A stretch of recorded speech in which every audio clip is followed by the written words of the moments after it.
क्योंकि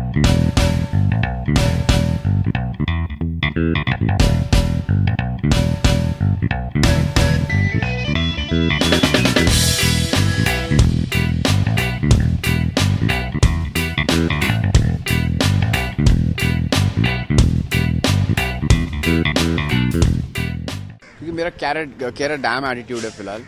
मुझे कुछ फ़र्क नहीं पड़ता है कि घर में क्या हो रहा है, और ये सब जो ड्रामा माँ बेटी के बीच में और दिशा और फाल्गुनी के बीच में जो भी कुछ हो रहा है, मुझे इतना बोरिंग लगता है कि यार अभी ये लोग क्या बोर करेंगे, अभी और ड्रामा मेलो ड्रामा क्रिएट करेंगे और मुझे पकाएंगे। तो वैसे भी मैं ईशानी से प्यार नहीं करता हूँ, वैसे मैंने उसको बोल दिया है कि भाई मैं तेरी फैमिली के बारे में भी मुझे कुछ फिक्र नहीं है, तुम भाड़ में जाओ, तुम्हारी फैमिली भाड़ में जाए। तो इसलिए मैं वहाँ से साइड में निकल लेता हूँ और अपने फ़ोन में कुछ मैसेजेस चेक कर रहा हूँ, अपना टाइम पास कर रहा हूँ।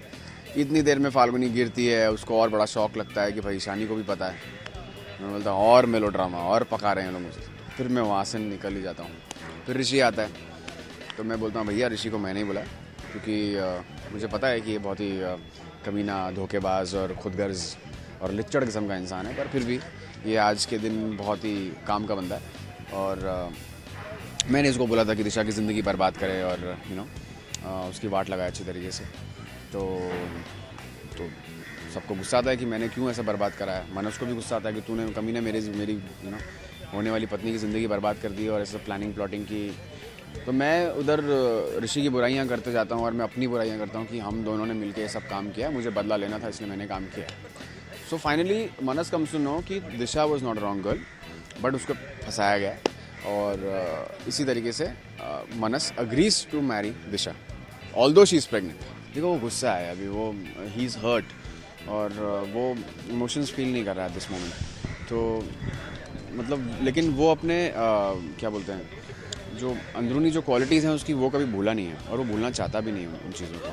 तो इसलिए वो पारिक फैमिली की जो फैमिली है उनको कभी दुख में देख नहीं सकता।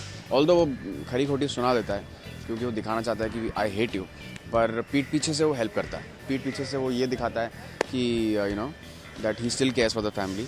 अभी जैसे ईशानी ने उल्टी साड़ी पहनी होती है तो वो नहीं चाहता कि उसकी बेइज्जती हो, तो इसलिए वो पंडित जी को बोलता है कि आपको पता ना ऐसा रिवाज है कि ससुराल की दी हुई शॉल पहननी चाहिए जो भी पूजा करने वाली लड़की होती है।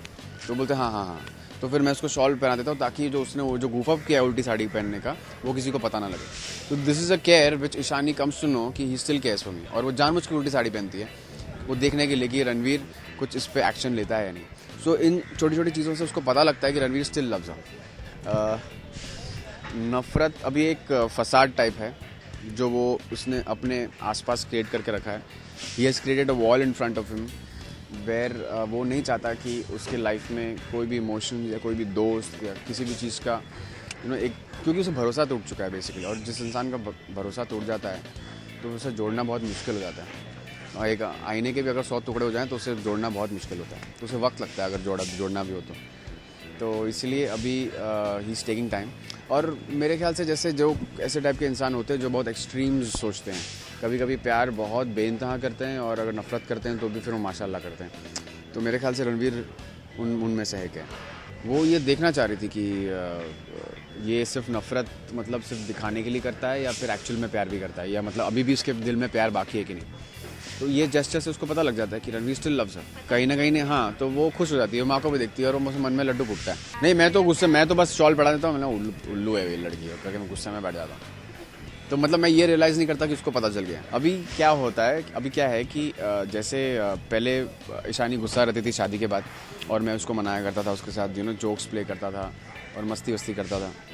सो now it's a role reversal, now she will do all those things for me, और मैं गुस्से में रहूँगा, मैं एटीट्यूड में रहूँगा और वो मुझे मनाती रहेगी। और ऐसे फ़नी सीन्स हमारे बीच में और रोमांटिक सीन्स आएंगे, इंटीमेट सीन्स आएंगे बहुत सारे। We shot a very hot scene yesterday where she is trying to seduce me. हाँ, और मैं उसको धक्का मार के हटा रहा हूँ अपने पास। वो भी बहुत अच्छा सीन है। Thank you so much.